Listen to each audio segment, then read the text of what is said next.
Today marks the 69th day of Ghana's independence, and so today we are celebrating 69 years since Ghana gained independence from colonial rule. I know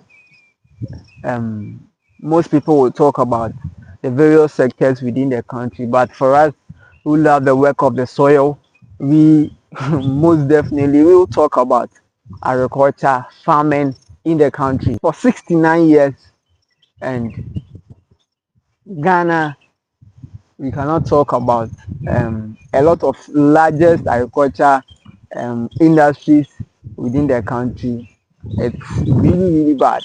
We all know Ghana, we produce a lot of crops, and we can compare ourselves.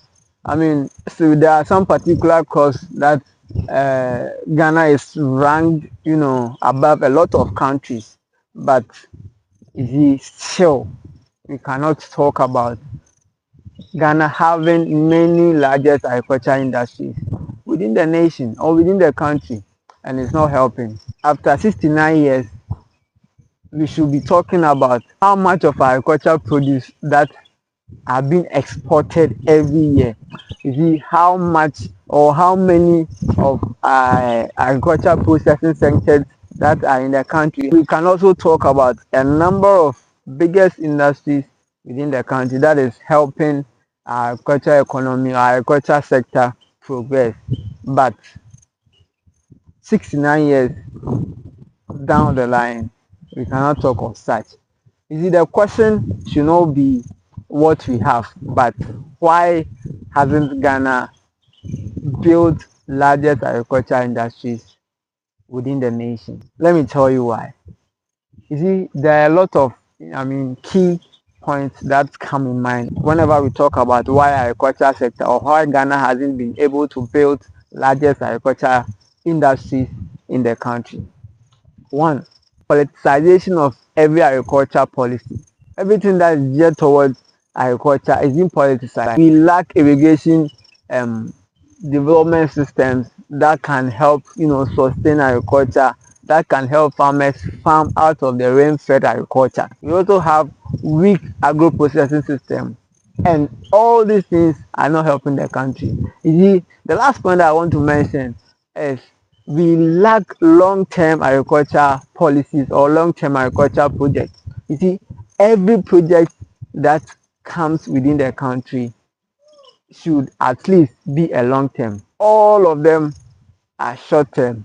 And what saddens me most is, you see, because of how our system is, and we voting every 4 years, whenever every government starts a project, another government comes to power and abandon it and starts a new one, which is not helping the country.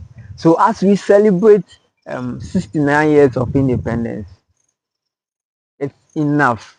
Let us stop politicizing policies that will help agriculture.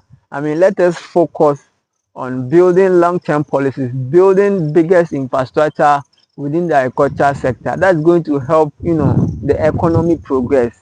Every time we talk about agriculture being the backbone of the country, but we don't do things that really speak about agriculture being the backbone of the country. Let's put in place structures that is going to help progress agriculture within the country. And for a long term, when we come back and we are talking about agriculture, we will talk about how much or how many of agricultural produce are being exported every year. Which countries comes to Ghana to import from our country? What are the produce that we are exporting, and what are the agro processing factories that we have in the country? This is what we have been talking about. What are the irrigation facilities that we built within the country that is helping farmers cultivate out of the rain-fed agriculture, as I said earlier? This is what we want to talk about. These are the things that we have to do to match ourselves to the countries, to the likes of what the Burkina, the Ivory Coast, and you see other countries within the Americas and then the Europe are doing. We can do better. So let us put in place these structures to help boost agriculture and then boost our economy as well. Remember, this is the voice that connects farming, climate awareness, and practical solutions for everyday farmers. My name is Samuel. Kindly join me.